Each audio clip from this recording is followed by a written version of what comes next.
A Câmara Federal, Câmara dos Deputados, vai comprar 88 camas para os apartamentos funcionais dos deputados. A encomenda prevê unidade simples de solteiro, mas também colchões sofisticados para casais, nos modelos Queen e King Size. O valor desse pedido está sob sigilo. Será divulgado somente quando a licitação for aberta, que vai ser no dia 29 deste mês. Em abril, a Casa aprovou um reajuste de 60% no valor das diárias pagas para deputados em viagens nacionais a trabalho. A quantia disponível para cada parlamentar passou de R$ 524 para R$ 842.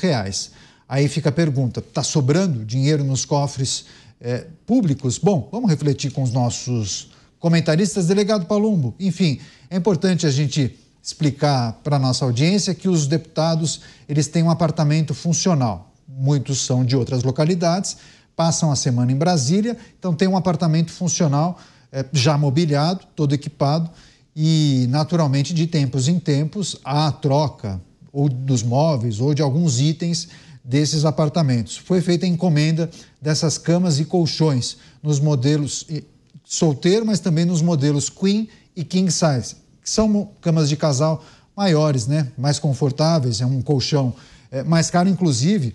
O valor não foi divulgado, mas a marca foi divulgada. E aí um portal de notícias chegou a fazer o levantamento. A King, o modelo King, custa R$ 4.000. Enfim, claro que ninguém está dizendo que um deputado não possa ter uma cama confortável. Só que se a gente for comparar com o resto da população brasileira, os parlamentares têm um salário relativamente mais confortável, né? E a gente precisa também refletir sobre a situação fiscal do país, se há necessidade de um parlamentar ter tantos benefícios assim. Eu me sinto muito confortável em perguntar para o senhor, que é deputado federal. Não, isso me causa vergonha. É o famoso hashtag vergonha alheia, porque eu acabo apanhando sem dever. Eu não tenho um apartamento funcional, os apartamentos são grandes, são mais de 200 metros, muitos dos deputados acabam aí emprestando para assessores, para amigos, para prefeitos que vêm até Brasília. Agora, isso é aquilo que eu sempre falei, né? Não se tem um mínimo de austeridade com dinheiro público. Dinheiro público não foi feito para isso. Nós, deputados, ganhamos muito bem mesmo. Eu tinha um salário de delegado de polícia, um salário pequeno, um dos piores de todos os estados da federação, passei para vereador e depois para deputado. Então, eu acho que a gente já tem um bom salário, né? Tem despesas pagas de alimentação, de carro, enfim, de passagens aéreas, não só para o deputado, mas também para assessores, né? O que demonstra aí que a gente não tem muita austeridade com o dinheiro público. Dávila, é difícil, né? Assim, a gente escutar congressistas defenderem corte de gastos na sua atividade, né? No seu gabinete, no seu salário, naquelas despesas que estão disponíveis para os parlamentares. Mas você particularmente vê exagero no custo de um parlamentar para os cofres públicos? Exagero total. Hoje nós temos o segundo parlamento mais caro do mundo. Nós só perdemos o parlamento americano.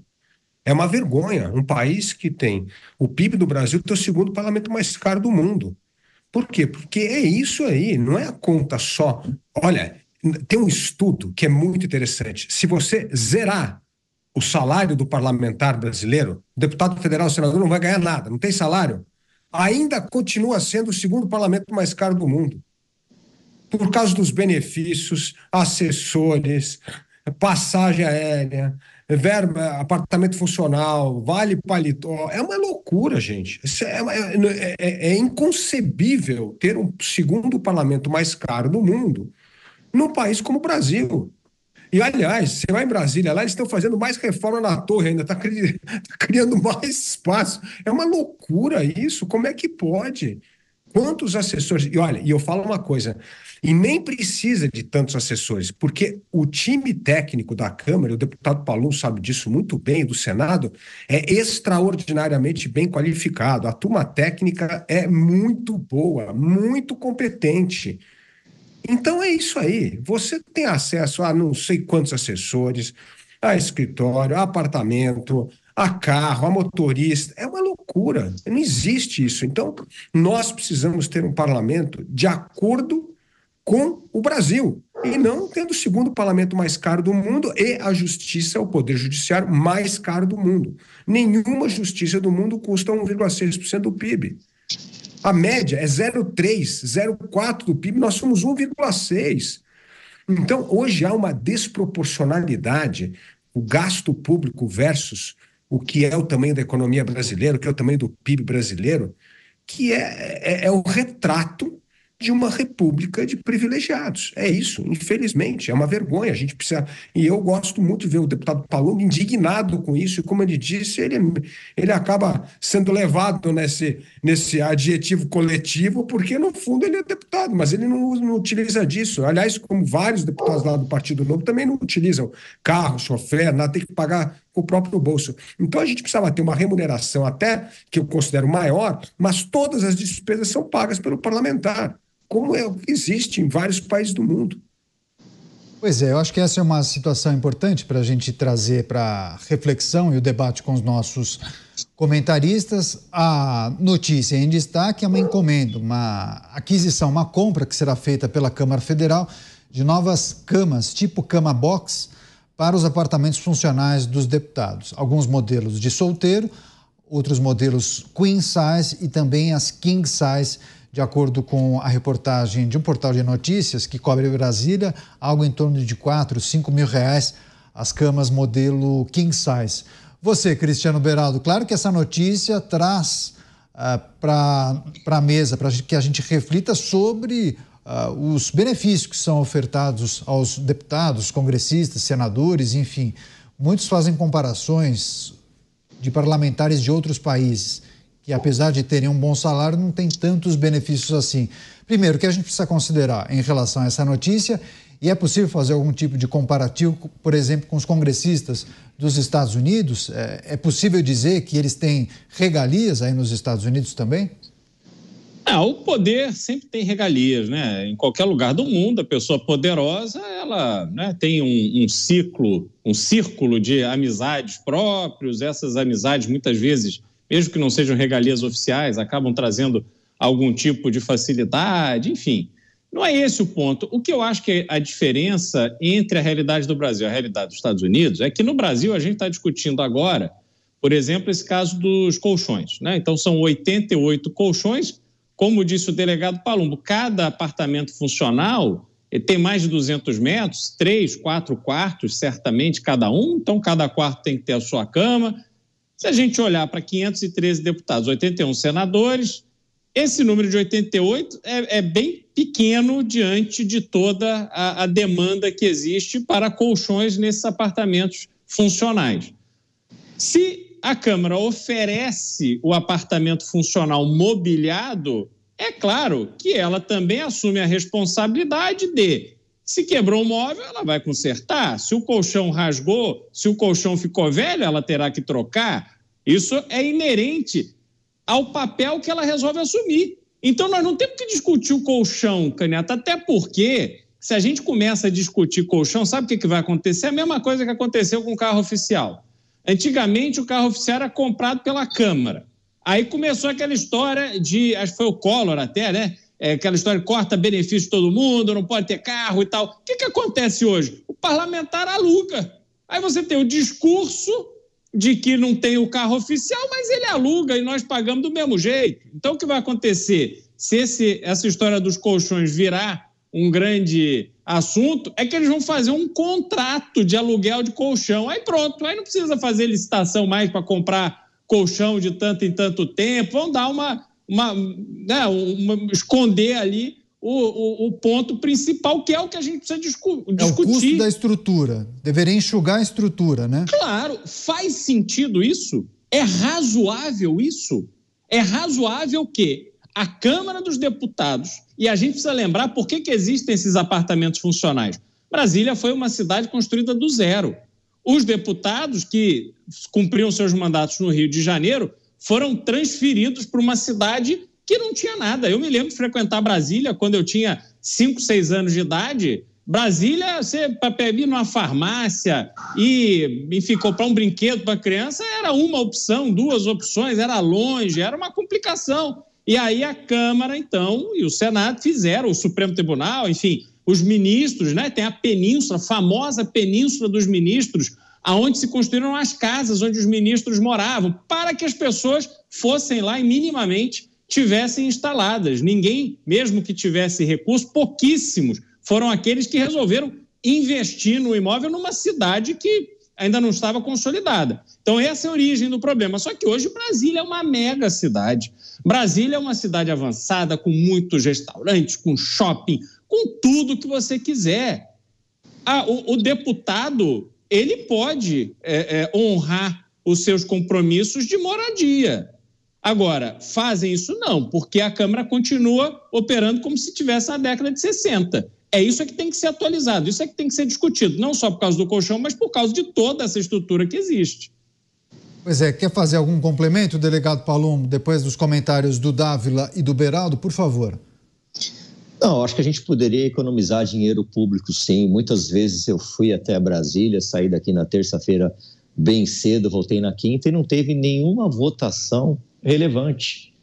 Quantas passagens são compradas? 513 deputados, 81 senadores e vários parlamentares reclamando. Viemos aqui para mais uma semana para não fazer nada de produtivo. Quanto que a gente ia economizar de passagem aérea? Quanto que a gente ia economizar com esse dinheiro, com essa despesa de 513 deputados e 81 senadores? É muito dinheiro. Milhares de reais iam ser economizados. Mas não, eles têm a filosofia de que o parlamentar tem que ir até lá, bater o dedão lá, a digital, para dar presença, e depois ele pode ir para sua casa, pode até voltar para o seu estado, se ele quiser, comprando outra passagem. Mas tudo isso se resolveria se a gente tivesse mais votações online e que não precisaria o deputado ir até lá, não. Pode ser, como aqui já teve algumas semanas, votações online e funciona muito bem. Claro, projetos de lei relevantes, como da reforma tributária, da saidinha, entre outros, eu sou favorável que o deputado tenha que ir lá. E é lógico que a despesa vai ser paga pela Câmara. Se eu fosse pagar todas as passagens de avião, na qual eu sou obrigado a ir até Brasília, não ia sobrar quase que nada do salário, né? Então, fica muito complicado. Muitas vezes eles fazem isso para quê? Para mostrar, olha, o deputado está aqui, está trabalhando, mas a gente sabe que, na verdade, não é bem assim, não. Pois é, Luiz Felipe Dávila, claro que a gente está trazendo uma notícia referente à Câmara Federal, Câmara dos Deputados, né, Dávila? Mas poderíamos estar falando aqui de benefícios no Poder Executivo ou também no Poder Judiciário. Quantos benefícios são questionáveis na magistratura? Tantas matérias falaram sobre isso ao longo dos últimos anos, enfim. Mas, Dávila, por que não há a cultura de cortar gastos na própria carne? Por que o Brasil nunca conseguiu pegar a estrada da redução dos gastos públicos, hein, Dávila? Essa é uma boa pergunta, Canhato. Primeiro que tem um termo que é o patrimonialismo. Confunde-se o bem público com o bem privado, quase como se fosse a mesma coisa. Então, no momento que eu tenho um cargo público, eu tenho, entre aspas, direito a privilégios, a salários. Veja só um exemplo aqui. Como é possível membros do Poder Judiciário ganhar acima do teto constitucional? Imagina só, o Judiciário não tem que zelar pela lei do país?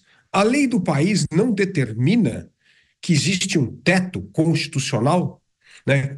E como é possível esses membros ganharem acima do teto determinado pela lei? Ou seja, aqueles que deveriam respeitar a lei violam a lei cotidianamente.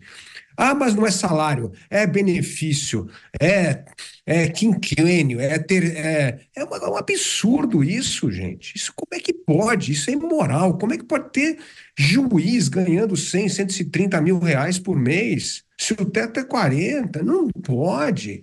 Então, é um desrespeito à coisa pública. Esse patrimonialismo que confunde o recurso público com o privado, quase como se fosse dele. e vem pedindo mais benefício. Agora estão trabalhando muito, precisam de um benefício extra, de um jeton extra.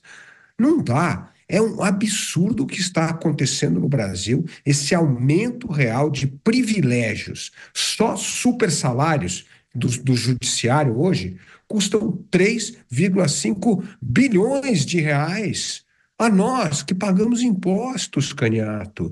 E esse projeto para acabar com o super salário está na gaveta do Senado Federal há mais de 2 anos. É um descaso com o brasileiro que paga imposto, com o brasileiro que trabalha, produz, rala, empreende. Paga imposto para pagar o quê? Super salário? O judiciário mais caro do mundo? O segundo congresso mais caro do mundo? Não dá. É um desrespeito ao brasileiro. E como bem disse o Beraldo, até o venezuelano nos Estados Unidos entende que 27% não é cobrar imposto, é quase um confisco daqueles que trabalham, você pegar 1/3 da renda em imposto.